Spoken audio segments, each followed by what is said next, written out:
શ્રી પ્રભુને પ્યારા શ્રી યમુનાજીના લાડીલા એવા રસિક સત્સંગી વૈષ્ણવોને જય શ્રી કૃષ્ણ. આપણે ઘણીવાર એકાંતને શાંતિ માની લઈએ. હિલ સ્ટેશન પર અહીંયા જેમ કેવી શાંતિ, શાંતિ નથી, એકાંત છે. હમણાં અઠવાડિયામાં તકલીફ પેદા થઈ જશે. આ તો પ્લેસ ચેન્જ થયું, જગ્યા બદલાઈ એટલે આપણે શાંતિ જેવું લાગ્યું. શાંતિ જગ્યામાં નથી હોતી, શાંતિ સ્વભાવમાં હોય છે, પ્રકૃતિમાં હોય છે. અને જે પોતાના સ્વભાવમાં રહેલી શાંતિનો અનુભવ કરે ને એને સંસાર ક્યારેય વિચલિત નથી કરી શકતો. અને જે સુવિધાઓ ગોતીને શાંતિ ગોતવાની કોશિશ કરે એની શાંતિ બહુ ટકતી નથી હોતી. જીવનમાં સુખ વ્યવસ્થાઓથી ન ગોતો, સ્વભાવથી ગોતો, સમજણથી ગોતો. અને જેણે સમજણથી સુખી થતા શીખી લીધું છે ને એને સંસારની વિપરીતતા વિચલિત નથી કરી શકતી. અને જેણે સંસારને, વસ્તુઓને, વ્યક્તિઓને અનુકૂળ કરીને સુખી થવાની કોશિશ કરી એ કોઈના સુખ ટક્યા નથી. કારણ સંસાર તો ચલિત છે, આજે જેવો છે કાલે. હવે તમે અત્યારે જે કલાક બેઠા અને જે વિચારવાળા રહ્યા, 2 કલાક પછી આવા જ રહેશો એની ગેરંટી તમને ખરી?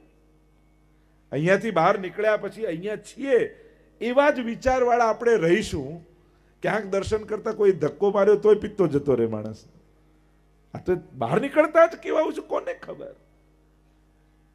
કાંઈ ભરોસો આપણને આપણી જાત પર પણ ખરો ના. સમજણ એક કન્યા પરણીને આવી એટલે પત્નીએ કહ્યું એના પતિને કે તમે મને સુખી કરશો? પતિએ કહ્યું જો તું કહીશ એવી કાર લાવી આપીશ, તું કહીશ એવું ઘર બાંધી આપીશ, તું કહીશ એવા દાગીના લાવી આપીશ, પણ સુખી થતા જો તું ન શીખી તો તારા સિવાય તને બીજું કોઈ સુખી કરે એમ નથી. આ તો તારે જ શીખવું પડશે સુખી થતા.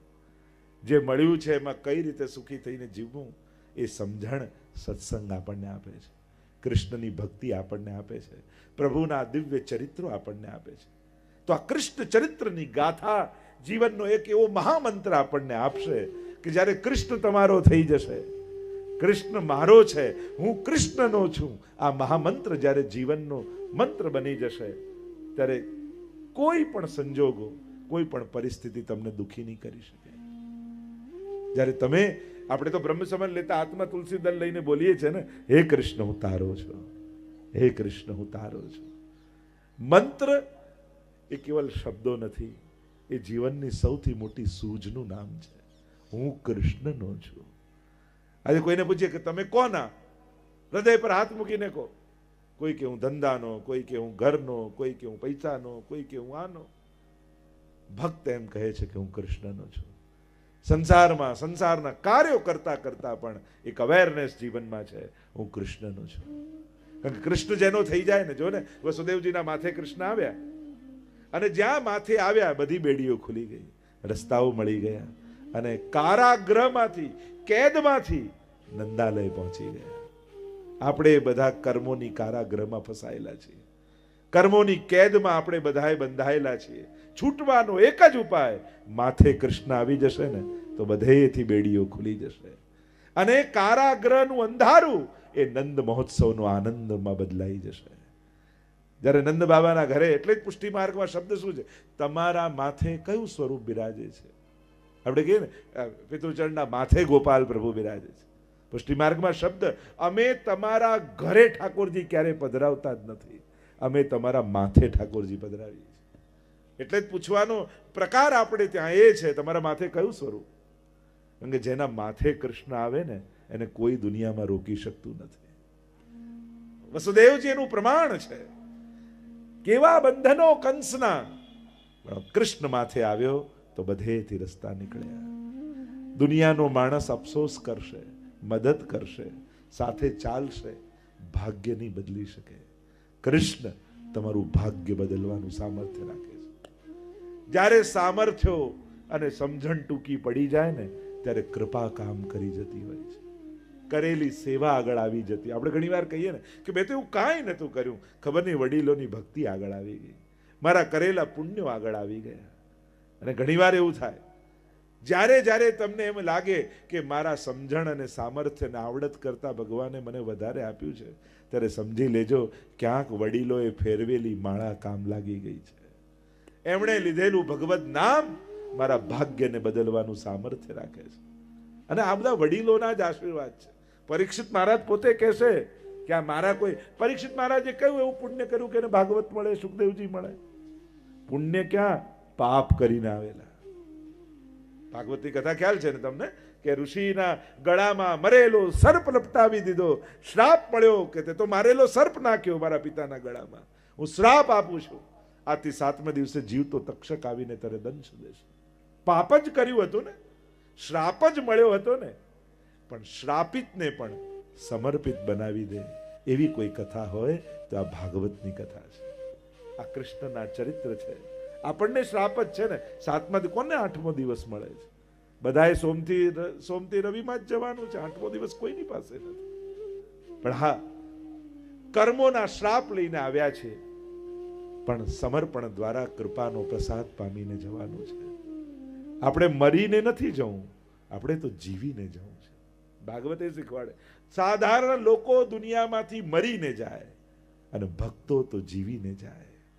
જીવનનો ઓડકાર લઈને જવું છે, જીવનની તૃપ્તિ લઈને જવું છે, એક એક ક્ષણોને માણીને જવું છે. મળેલી ક્ષણો વેડફીને નથી જવું. કૃષ્ણનો ભક્ત એની એક એક ક્ષણ એના જીવનનો ઉત્સવ હોય છે.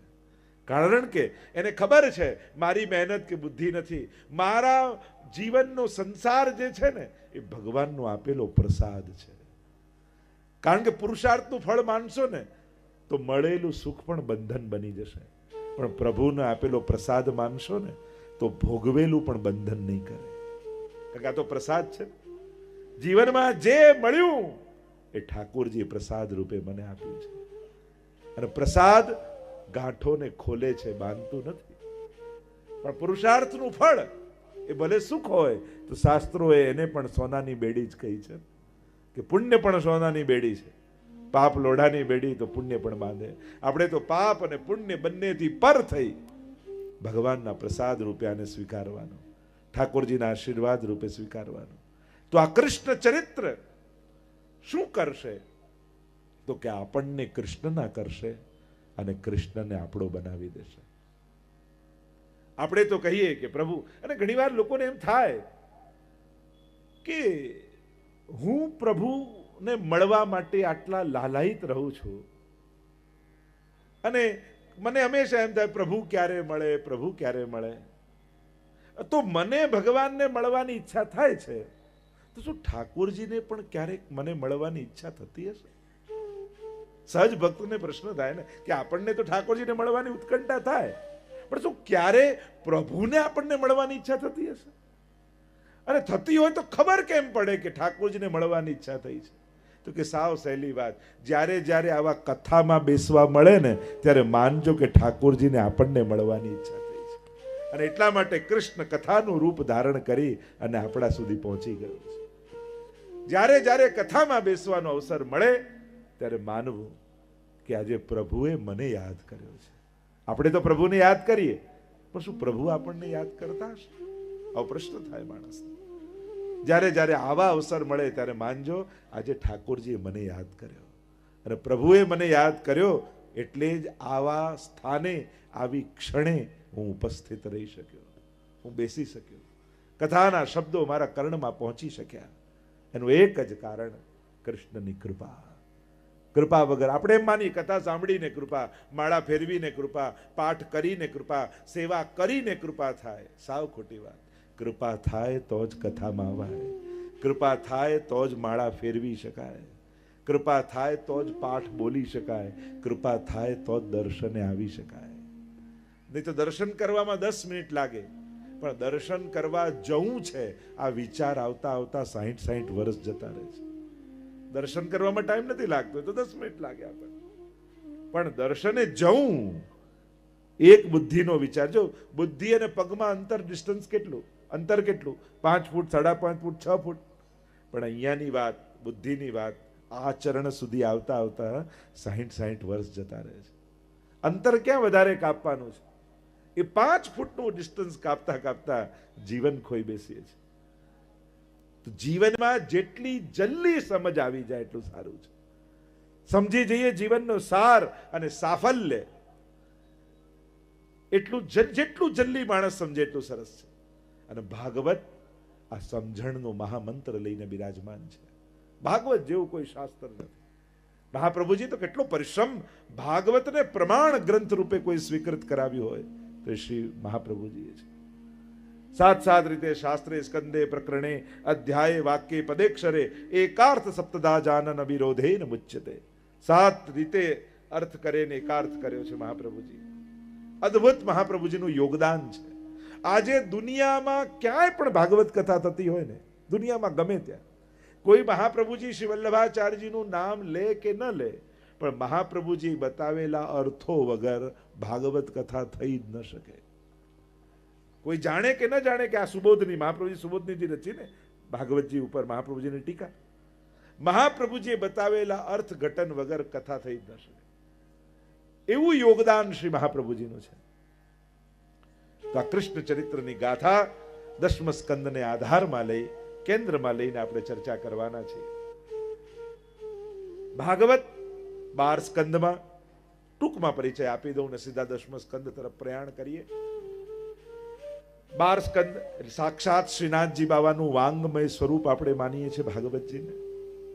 વાંગમય એટલે વાણીમય, શબ્દમય. એટલે જ ભાગવતજીને વાંચવાની મહત્તા નથી, ભાગવતજીને સાંભળવાની મહત્તા છે. જો અત્યારે આપણી ભક્તિ છે ને બે સ્થાનમાં રોકાય. એક, અમે તો ક્યાંય જઈએ નહીં, ઘરે જ વાંચી લઈએ. અને બીજું, અમે તો જઈને એકવાર દર્શન કરી આવીએ એટલે અમારું તો બધું આવી જાય. નવધા ભક્તિમાં નથી વાંચન ભક્તિ, નથી દર્શન ભક્તિ. તમે નવધા ભક્તિ જુઓ તો શ્રવણમ કીર્તનમ વિષ્ણોઃ સ્મરણમ પાદ સેવનમ અર્ચનમ વંદનમ દાસ્યમ સખ્યમ આત્મનિવેદનમ. નવધા ભક્તિમાં નથી દર્શન ભક્તિ આવતી, નથી વાંચન ભક્તિ આવતી, શ્રવણ ભક્તિ છે.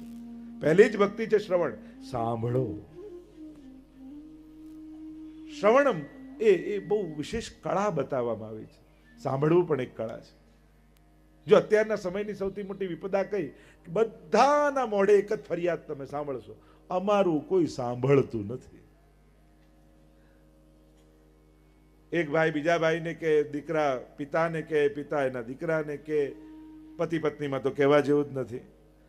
આડોશી પાડોશીને કે, એક દેશ બીજા દેશને કે અમારું કોઈ સાંભળ. તો જ્યારે એવો સમય ચાલી રહ્યો છે કે જ્યાં કોઈ કોઈનું સાંભળવા તૈયાર નથી, એવા સમયે 3-3 કલાક તમે મને સાંભળવા તૈયાર થયા છો, એ મારું સૌભાગ્ય છે. તમે ભાગવત સાંભળવા તૈયાર થયા છો, આ તમારી સમજણ બતાવે છે. નબળું પસંદ કરો ને એ પણ તમારી સમજણ બતાવે, અને ઉત્તમ પસંદ કરો ને એ પણ તમારી સમજણ બતાવે. ભણેલા ગમે તેટલા હો, પણ જો સમજદાર નથી ને તો ભણતર પણ બહુ લાંબુ કામ નથી આવવાનું. હા, પૈસા કમાવા કદાચ કામ લાગી શકે, જીવનનું એક પાસું છે, બરાબર છે. પણ જીવનની સફળતા ચેક કરવા માટે પાસબુક ખોલીને ન જોતા. લોકો સફળતા પાસબુકમાં ચેક, આ જીવનનું એક પાસું છે, એનાથી ઘણું બધું થઈ શકે છે, વાંધો નથી. પણ જીવનની સફળતા જોવા માટે સ્વજનોના ચહેરા ઉપર વાંચજો કે તમે સફળ છો કે નહીં. જો ત્યાં તમે ફેલ છો, કારણ કે આપણને ભણવામાં 7 વાર શીખવાડે, 8મો વાર ન શીખવાડ્યો સ્કૂલમાં. સોમવાર, મંગળવાર, બુધવાર, ગુરુવાર, શુક્રવાર, શનિવાર, રવિવાર, પણ 8મો વાર છે પરિવાર. અને એ વારને ભૂલી જશો ને તો 7 વાર નકામા જશે. જીવનની સફળતા સ્વજનોના ચહેરા પર હોય છે, અને ત્યાં જો આપણે નિષ્ફળ થયા ને તો સફળ કેમ માની શકાય? જીવનની જે સાચા અર્થમાં સફળતા આપણે કહીએ છીએ, તો જે ચર્ચા કરી રહ્યો છું, જ્યારે કોઈ કોઈનું સાંભળવા તૈયાર નથી, અને એવા સમયે તમે આવું ઉત્તમ પસંદ કર્યું, તમે આજે ભગવાનને સાંભળવા બેઠા છો. ભાગવત એટલે ભગવાન. ભાગવતનો અર્થ શું થાય? ભગવતા પ્રોક્તમ ભાગવતમ. જે ભગવાને કહ્યું એ ભાગવત. આજ સુધી જ્યારે પણ પ્રભુ પાસે ગયા, ભગવાનને સંભળાવ્યું જ છે, ક્યારે ભગવાનનું સાંભળ્યું નથી આપણે. જો ને જ્યારે જ્યારે ગયા, પ્રભુ આને જોબ નથી મળતી, આને બીમાર રહે છે, આના લગ્ન નથી થતા, આનું આ નથી થતું, ઓલવેઝ જ્યારે ભગવાન પાસે ગયા ત્યારે આપણે જ બોલ્યા છીએ. ક્યારે એમ નથી કહ્યું કે પ્રભુ આજે તમે બોલો ને હું સાંભળું. જો ભગવાનને જોવા, ભગવાનને મળવું અને ભગવાનને મેળવવું, આ ત્રણેય જુદી વસ્તુ છે. ભાગવત તમને ત્રણેય પ્રકારના ભક્તોનો પરિચય. ઘણાએ ભગવાનને જોયા, ઘણા ભગવાનને મળ્યા અને ઘણાએ ભગવાનને મેળવ્યા. ભાગવતમાં ત્રણેય પ્રકારના ભક્તો જોવા મળે છે. ભગવાનને જતા જોયા છે. સ્વજનો અને દુર્જનો બધા જ ભગવાનને મળ્યા છે. ભગવાન મળી જવા એ કોઈ ભક્તિ માર્ગની મોટી ઘટના નથી. જો ભગવાન મળવા જ બધું હોત ને, એટલે જેને પૂછો શેના માટે ભગવાન મેળવવા, ભગવાન મેળવવા, ભગવાન. અરે ભગવાન મેળવવા કાંઈ કરવાનું નથી. કારણ કે ભગવાન મળવા જ બધું હોત ને તો દુર્યોધનને પણ આનંદ આવ્યો હોત, દુશાસનને પણ આનંદ આવ્યો હોત, કંસને પણ આનંદ આવ્યો હોત, રાવણને પણ આનંદ આવ્યો હોત. કારણ કે આ બધાને ભગવાન મળ્યા હતા. ભગવાન મળવા એ ભક્તિ માર્ગનું લક્ષ્ય નથી, ભાવ મળવો એ ભક્તિ માર્ગનું લક્ષ્ય છે. કારણ કે ભગવાન મળવા બધું હોત તો કંસ અને રાવણને પણ આનંદ થવો જોઈએ. એમને તો દ્વેષ થયો, શિશુપાલને તો ગાળો યાદ આવી. કારણ કે ભાવ નહોતો, એટલે મળેલા ભગવાન પણ આનંદ ન આપી શક્યા. ભક્તિ માર્ગમાં માળા ફેરવો, પાઠ કરો, સેવા કરો, ભગવાન મેળવવા નહીં. હંમેશા એમ કરજો, ભાવ મેળવવા માટે. જો કંઈક નાનકડો નિયમ રાખજો જેનાથી તમારો ભાવની વેલને પાણી મળતું રહે. તમારી શ્રદ્ધા કોઈ વેળ ઉગાડી એટલે લાકડી રોપીએ ને આપણે અને વેળને બાંધી દઈએ, એટલે જે સમજદાર નથી, નાદા, એને હમણાં તો કુમળી વેળ ઉગી એને બાંધી દીધી. લાકડી એનું બંધન નથી, એના વિકાસનો આધાર છે, એની વૃદ્ધિનો ટેકો છે. તમારા નિયમો તમારા બંધન નથી, તમારી શ્રદ્ધાની વેળના ટેકા છે.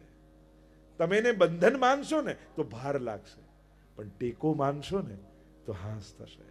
એક માળા છે ને, આ માળા થકી ભગવાન મારી જોડે જોડાયેલા છે. આ એક યમનાષ્ટકનો પાઠ કરું છું ને, એક કરું છું, વધારે નથી થતું, પણ એક યમનાષ્ટકના પાઠ થકી યમુનાજી મારી જોડે જોડાયેલા છે. અરે 5 મિનિટ એક પાઠ કરતા લાગે, ભાવ એ કરો, આ 5 મિનિટ યમનાષ્ટકનું એક પાઠ કરું છું ને તો યમુનાજી 24 કલાક મારી રક્ષા કરે છે. એક અષ્ટાક્ષરની માળા ફેરવતા મને 2 મિનિટ લાગે છે, પણ એક માળા ફેરવું છું ને 24 કલાક ઠાકોરજી મારી રક્ષા કરે છે. આવો ભાવ રાખીને માળા ફેરવશો ને તો માળા કરવાનો આનંદ બદલાઈ જશે. આવો ભાવ રાખીને યમનાષ્ટક કરશો ને, યમનાષ્ટક કરવાનો ભાવ બદલાઈ જશે. આપણે તો બંધન કરવું જ જોઈએ ને, કરવું પડશે ને, ના તો શું કરો, આ રીતે ન લો ભગવદ નામ. ભગવદ નામ તમારો આધાર બનવો જોઈએ, તમારી તાકાત બનવી જોઈએ. ભગવાન તમારી કમજોરી ક્યારે ન બનવો જોઈએ. તમારા પુણ્યો, તમારા સત્કર્મો, તમારી ઉદારતા, તમારા સદગુણો તમારી કમજોરી નથી, તમારો બળ છે. હંમેશા જે સદગુણોને તમે માણી ન શકો ને, સદગુણો બહુ ટકશે નહીં. કોઈ જેમ તેમ બોલ્યું અને તમે શાંત બનીને સહન કરી લીધું, અને ઘરે આવો તો તમને અફસોસ થાય કે આનંદ થાય? મોટા ભાગે આપણને અફસોસ થાય, જો આટલું સંભળાવી ગયો અને આપણે તો કંઈ બોલવાનો ચાન્સ જ ન મળે. અફસોસ કરશો ને તો તમારી અંદર સહનશીલતા બહુ ટકશે નહીં, પણ તમને ખુશી થવી જોઈએ. એ આટલું બોલ્યો, પણ મહાપ્રભુજીનો સેવક છું, મેં બધું સહન કરી લીધું. ઠાકોરજી મને સહન કરવાની તાકાત આપી અને સહન કર્યું, એનો આનંદ તમને થશે ને તો એ ગુણ સદાય તમારા હૃદયમાં ટકી જશે. જ્યારે જ્યારે સદગુણોનો આનંદ આપણી અંદર જે રહેલા છે એને જો માણશો નહીં તો પછી ગુણો ટકશે નહીં, એનો અફસોસ થશે ને તો પછી એ છૂટી જશે, બહુ વાર નહીં રહે. તમારા ગુણોને માણો. તો એ સદગુણ છે એ બીજાની અંદર નથી, જે તમારી અંદર છે એ વાતનો તમને આનંદ અને ગૌરવ થવો જોઈએ. આટલા સંસારના સંકટોની વચ્ચે પણ રોજ 1 કલાક ઠાકોરજીની સેવા હું કરી શકું છું, એનો આનંદ તમને થવો જોઈએ. ઘણી વાર મોટી ઉંમર થાય ને પછી લોકોને અફસોસ ચાલુ થઈ જાય, પછી જીવન બાળે, હવે પહેલા જેવી સેવા થતી નથી, હવે પહેલા જેવું દોડાતું નથી, પહેલા જેવા રહ્યા જ નથી તો પહેલા જેવું ક્યાંથી થાય? હવે તો નીચે બેસાતું નથી તો ચેર પર બેસીને કરો, કોણ ના પાડે છે? હવે યાદ રહેતું નથી તો વાંચીને કરો, કોણ ના પાડે છે? કોઈ શાસ્ત્રમાં એમ લખ્યું કે વાંચીને યમનાષ્ટક કરો તો 50% ફળ અને મોઢે કરો તો 100% ફળ? ક્યાં એવું લખ્યું છે? વાંચીને કરો, કરો, અફસોસ શા માટે કરો છો? લોકોને જીવ બાળવાની આદત પડી જાય મોટી ઉંમરે. ના, જે થાય છે ને, જેટલું થાય છે ને, જે કર્યું એને વાગોળો, અને જે થાય છે એટલું કરો, પણ આનંદમાં રહો. જીવ બાળતા બાળતા હવે તો પહેલા જેવી સકડી થતી નથી, આ મિશ્રી ધરું છું પ્રભુને. પ્રભુ કે આય લઈ જા પાછી, મારે આય નથી જોઈતી તારી. આમ રડતા, હવે કોઈને ડાઇનિંગ ટેબલ પર રોજ રડતા રડતા થાળી મૂકો તો એને થાય ને ભાઈ તું રહેવા જ દે, ના કરીશ કઈ. જે કરો હરખથી કરો, ઉત્સાહથી કરો, ઉમંગથી કરો. એ રીતે મિશ્રી ધરો કે મિશ્રીમાં ઠાકોરજીને તમારી સખડીની થાળીનો સ્વાદ આવી જાય. કારણ કે તમારું ઉમળકો એને સ્વાદ આપે છે ને. પ્રભુને વસ્તુનો આગ્રહ નથી હોતો, પ્રભુને હાથનો આગ્રહ હોય છે. નાનકડું બાળક હોય ને, સારામાં સારી વસ્તુ, એની ભાવતી વસ્તુ અજાણે હાથથી આપો તો એટલે એને વસ્તુની મહત્તા નથી હોતી, એને હાથની મહત્તા હોય છે. દવા પણ માના હાથે પી લે, પણ ચોકલેટ પણ અજાણ્યાના હાથે ના લે બાળક. એમ અમારો ઠાકોરજી પણ બાળક છે ને. તમે મિશ્રી ધરો ને તો તમારો જાણીતો હાથ છે. જે હાથથી સકડી ધરી હતી ને એ હાથ મિશ્રી ધરી રહ્યો છે. એટલે પ્રભુ એક એક મિશ્રીમાં તમારી સકડીનો સ્વાદ લેશે. મૂળ વાત એ છે, પ્રભુને વસ્તુનો આગ્રહ છે જ નહીં, પ્રભુને તમારો આગ્રહ છે. અને એટલે જ તો પોતાના વૈકુંઠના બધા સુખ છોડી તમારા રસોડાના 2x2 ના ખાનામાં કેમ રહેવા તૈયાર થયા ઠાકોરજી? ધુમાડા ખાતા ખાતા રહે છે કે નહીં આનંદમાં? કેમ? વૈકુંઠમાં શું તકલીફ હતી? વૈકુંઠ જેવો ભોગ ધરી શકવાના છે, વૈકુંઠ જેવું સિંહાસન લાવી શકવાના છે, વૈકુંઠ જેવા શૃંગાર ધરાવી શકવાના ના. છતાં એ બધું છોડીને કેમ આયા? કારણ કે વૈકુંઠમાં તમે નહોતા એટલે, અને એને તમારા હાથની સેવા લેવી હતી ને, એટલે પોતાનું બધું જ સુખ છોડી તમારા હાથની સેવા લેવા ઠાકોરજી તમારા ઘરે આવીને બિરાજી. એટલે પ્રભુ માટે એના વૈકુંઠ કરતા પણ તમે વધારે મહત્વના છો. આપણે વ્યવસ્થા બતાવીએ, આપણે સાધન બતાવીએ, આપણે વસ્તુ બતાવીએ. ઠાકોરજી કે પણ આ બધું મારે જોઈતું જ નથી, મારે તો તારી જરૂર છે. કૃષ્ણ ચરિત્ર આપણને એ જ તો શીખવાડે છે ને. પ્રભુ તમને પ્રેમ કરે છે, તમારી વસ્તુ કે વ્યવસ્થાને નહીં. વ્યવસ્થાની એને કોઈ કમી નથી, એને કમી તમારી લાગે છે. એને તમારા હાથે આરોગવું છે, એને તમારા હાથે સ્નાન કરવું છે. યમુના જળમાં કેસર ઘોળી સ્નાન કરાવું શામના. યમુના જળમાં કેસર ઘોળી સ્નાન કરાવું શામ. જ્યારે ઠાકોરજીને મંગળ ભોગ સરાવી અને સ્નાન કરાવવા માટે તમે ગોદમાં લો લાલનને, અને ત્યારે જે હરખાતા હોય ત્યારે એના આનંદનો પાર ન હોય. કારણ કે એ સમયે ફલાણા બેન કે ફલાણા ભાઈ પ્રભુને નથી દેખાતા, એને ખોળો યશોદાનો ખોળો લાગે કે આજે જાણે ફરી યશોદાએ મને ગોદમાં લીધો છે, એવો આનંદ ઠાકોરજીને થાય છે. તો કૃષ્ણ ચરિત્રનું આજ માધુર્ય છે. કૃષ્ણ કેવો છે આ ચરિત્રમાં, આ 10મ સ્કંદમાં? ભક્તાભિલાષા ચરિતાનુસાર. કેવું ચરિત્ર છે? દુગ્ધારી ચૌરેણ યશો વિસારી કુમારિતાનંદ દિદઘોષનારી મમ પ્રભુ શ્રી ગિરિરાજધારી. કૃષ્ણ ચરિત્રનું માધુર્ય શેમાં છે? 10મ સ્કંદની લીલાની મહત્તા એ જ છે, આ વ્રજ લીલાની. અહીંયા પ્રભુ પોતાનું મહાત્મ્ય પ્રગટ નહીં કરે, પોતાના માધુર્યને પ્રગટાવશે. પ્રભુ કેવા ચરિત્ર વાળા છે? ભક્તાભિલાષા ચરિતાનુસાર. ભક્તોની અભિલાષા અનુસાર ચરિત્ર કરવા વાળા. પ્રભુની પોતાની કોઈ ઈચ્છા છે જ નહીં, ભક્તની જે ઈચ્છા છે એ જ ભગવાનની ઈચ્છા છે. એટલે ઘણીવાર લોકોને શંકા થાય કે આમાં કઈ સમજ નથી પડતી. ઘણા એમ કહે છે કે આખા દુનિયાને, આખા વિશ્વને ભગવાન જમાડે છે, અને ઘણા એમ કે ના, ઠાકોરજીને ભોગ ધરો. અરે આખી દુનિયાને ઉઠાડે છે ઈશ્વર. કોઈ કે ના, લાલનને જગાવો, મંગળા કરાવો. સાચું શું? એ ખવડાવે છે કે આપણે ને ભોજન કરાવવાનું છે? તો કે બંને સાચું છે. એ કણકણમાં છે એ સાચું, એ તમારી અંદર છે એ સાચું, કે તમે જેની સેવા કરો એ સાચું? તો કે ત્રણેય સાચું છે. તો આપણે શું કરવું? ગીતાજીમાં ભગવાને કહ્યું, યે યથામામ પ્રપદ્યન્તે તાંસ થૈવ ભજામ્યહમ. જે રીતે મને ભજે છે હું પણ એને એ રીતે ભજું છું.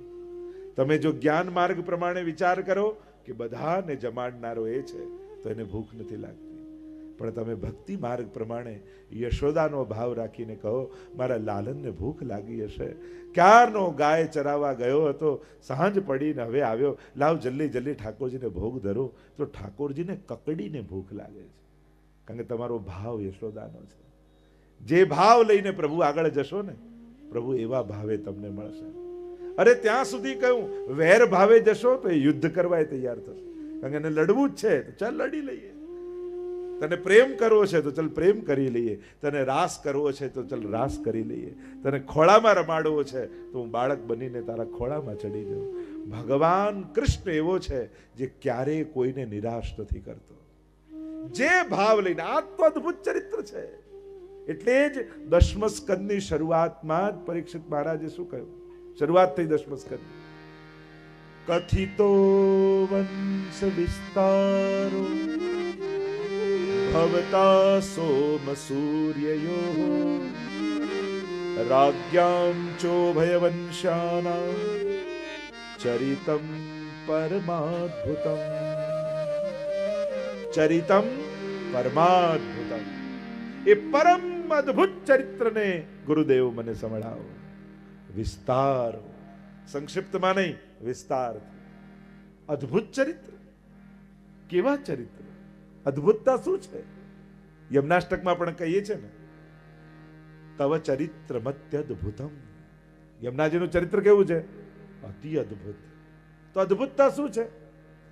તો કે અજાણે અધર્મી નાહી ગયો તોય માએ કર્યો ઉદ્ધાર.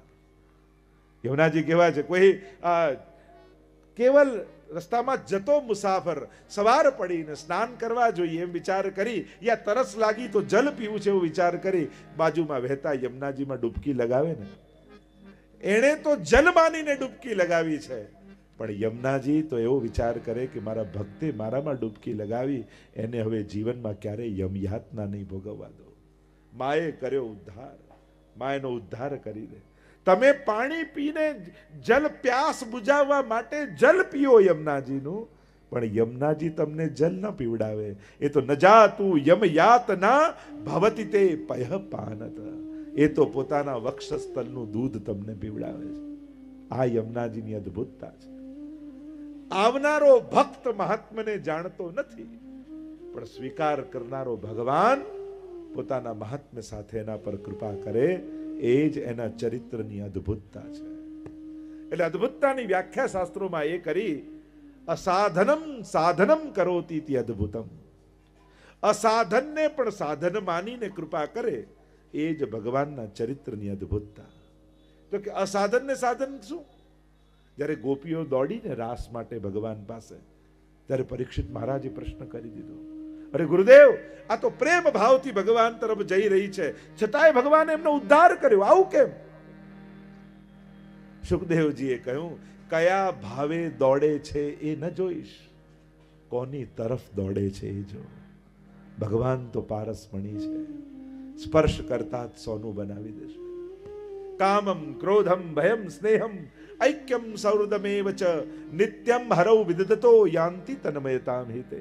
सुखदेव जी कहने लगे, कोई भी भाव से भगवान की तरफ दौड़ो, कामम क्रोधम भयम स्नेहम ऐक्यम, भगवान तो उद्धार ज करे छे. क्रोधम, शिशुपाल ने क्रोध આવ્યો, 100 ગાળો ભગવાનને આપી, એટલો ગુસ્સો આવ્યો, અને ભગવાને વિચાર કર્યો, અરે શિશુપાલ, તે મને 100 વાર યાદ કર્યો, લાવ તારો ઉદ્ધાર કરી દો. આ અદ્ભુતતા. ક્યારે સાંભળ્યું કે ગાળો બોલવાથી ભગવાન ઉદ્ધાર કરે? શિશુપાલે તો 100 ગાળો બોલીને ભગવાને ઉદ્ધાર કર્યો. ભય કોઈ ભગવત પ્રાપ્તિનું, ભગવત ઉદ્ધારનું સાધન હોય? કંસને એવો ભય લાગ્યો કે કૃષ્ણ આવશે. દ્વારપાલમાં, સિપાહીમાં, પ્રધાનમાં, જ્યાં જુએ ત્યાં એને કૃષ્ણ દેખાય. ભગવાન કહે, કંસ, તને તો સર્વાત્મ ભાવ થઈ ગયો, લાવ તારો ઉદ્ધાર કરી દો. ઓ, ભય કોઈ સાધન છે? અસાધનમ સાધનમ કરોતિ ઇતિ અદ્ભુતમ. આ કૃષ્ણ ચરિત્રની અદ્ભુતતા આપણે ગાવાની છે. તમે કોઈ પણ ભાવે જાઓ, પણ એ કૃપા સિવાય બીજું કાંઈ નહીં કરે. ક્યાંય તમે સાંભળ્યું કંસને મારીને ભગવાનને નરકમાં નાખ્યો હોય? રામે રાવણને મારીને નરકમાં નાખ્યો એવું ક્યાંય સાંભળ્યું? આપણે શું સાંભળીએ? કૃષ્ણએ કંસનો ઉદ્ધાર કર્યો, રામે રાવણનો ઉદ્ધાર કર્યો. ભગવાન ક્યારે કોઈની અધોગતિ કરતા જ નથી. ભગવાન એક ભગવાન જ તો છે જે પાપમાંથી મુક્ત કરી શકે. એટલે જ તો ગીતાજીમાં બંને હાથ ફેલાવીને આમંત્રણ આપે છે, સર્વ ધર્માન પરિત્યજ્ય મામ એકમ શરણમ વ્રજ અહમ ત્વા સર્વ પાપેભ્યો મોક્ષયિષ્યામિ મા શુચ. સજા આપે ભગવાન નહીં, ક્ષમા આપે ભગવાન છે. ભગવાનને સજા આપવામાં રસ નથી, એને ક્ષમા આપવામાં. એટલે તો છેલ્લી શ્વાસ સુધી ભગવાન મોકો આપે છે માણસને. છેલ્લી શ્વાસ સુધી હજી મારું નામ લઈ લે, છેલ્લી શ્વાસે મને બોલાવી લે. દુનિયાના માણસને પહેલા આમંત્રણ આપવા જાવ તો હવે તમારા બહુ જ નજીકના સગા હોય અને આખા ગામને આમંત્રણ આપી દીધું હોય અને એ જ ભૂલાઈ જાય તમને, અને છેલ્લી રાત્રે યાદ આવે, અરે અમને તો કંકોત્રી રહી ગઈ, અને દોડતા દોડતા છેલ્લી રાતે એમને કાલે લગ્ન છે આવજો. પેલો કે હવે યાદ આવીએ છે, બધાના ફોન આવે છે, ક્યારે જવાના છો, ક્યારે જવાના છો, અને બધાને કંકોત્રી આવે, અમે જ ભૂલી જાવ નહીં આવીએ. માણસ ના આવે. અને ગજેન્દ્ર બધાને બોલાવે છે છેલ્લી શ્વાસે, હે હરી પુકાર કરે, અને જેને છેલ્લે બોલાવ્યો એ પહેલો આવીને ઉભો રહે. એ જ પરમાત્મા છે. છેલ્લી શ્વાસ સુધી તક આપે છે પરમાત્મા. એ પછી એમ નથી કરતું તારા આટલા વર્ષની સાધના નથી, આટલા મંત્રો તારા પૂરા નથી થયા, આટલી માળા તારી પૂરી નથી થઈ, છેલ્લી ઘડીએ પણ બોલાવ્યો ને મને યાદ કર્યો ને, હું તારી અધોગતિ નહીં થવા દઉં. અંતકાલે તું મામેવ, છેલ્લી ઘડીએ પણ જે પોતાના પ્રભુને યાદ કરીને દેહ મૂકે ને, ભગવાન એની અધોગતિ ન થવા દે. એવો આ કૃષ્ણ પરમાત્મા છે, જેની શરણે આપણે ભેગા થયા છે, જેને સાંભળવા આપણે ભેગા થયા છે, જેને સંસારના સમાધાન રૂપે આપણે પસંદ કર્યો છે. આપણે કૃષ્ણને પસંદ કર્યો છે. આ જન્મ મરણના ચક્કરમાંથી છૂટવા માટે એવો આશ્રય કૃષ્ણનો પસંદ કર્યો. કૃષ્ણ એવ ગતિર મમ.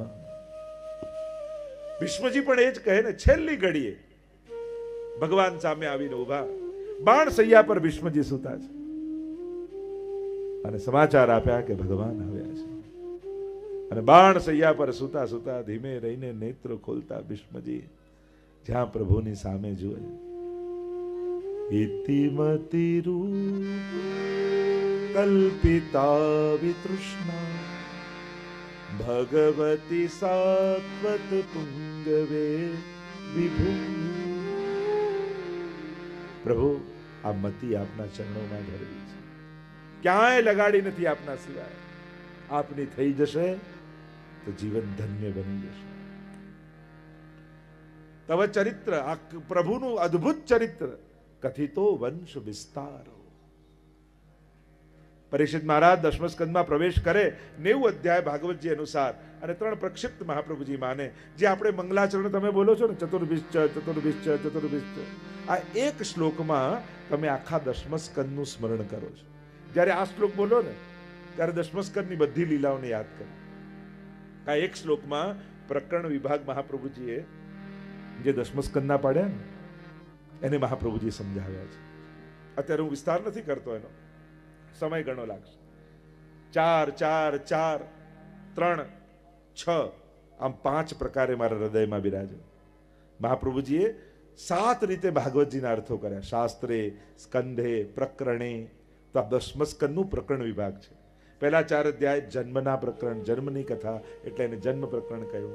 બીજું ચતુર્ભિજ છે તામસ પ્રકરણ, ત્રીજું ચતુર્ભિજ છે રાજસ પ્રકરણ, ત્રિભી એટલે સાત્વિક પ્રકરણ, ષડભી એટલે ગુણ પ્રકરણ. આમ 5 પ્રકારે મારા હૃદયમાં બિરાજો. કારણ કે દશમ સ્કંદ છે ને એ ભગવાનનું હૃદય છે. આપણે ત્યાં 12 સ્કંદો શ્રીનાથજીના 12 અંગ કહ્યા છે ભાગવતજીના. પહેલા 2 સ્કંદ એટલે બંને ચરણ, ત્રીજો અને ચોથો સ્કંદ બંને બાહુ, પાંચમો અને છઠ્ઠો સ્કંદ બંને જંગાઓ, સપ્તમ સ્કંદ શ્રીનાથજીનો મુષ્ટિકા વાળો હાથ, અષ્ટમ અને નવમ સ્કંદ બંને વક્ષસ્થલ, દશમ સ્કંદ એ હૃદય, એકાદશ સ્કંદ એ મસ્તક, અને 12મો સ્કંદ એટલે શ્રીનાથજી બાવાનો ઊંચો ઉઠેલો હાથ.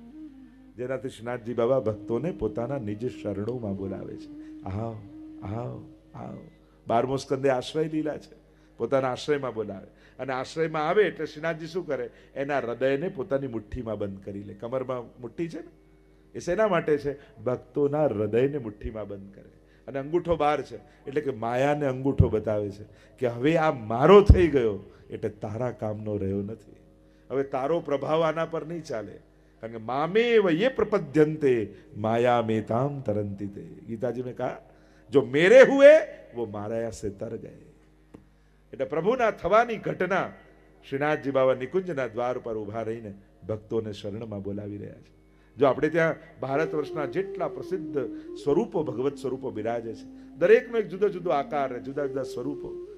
એ સ્વરૂપ ભેદ, એનાથી લીલા ભેદ, એનાથી ભાવ ભેદ, કેવી સુંદરતા છે આપણે ત્યાં.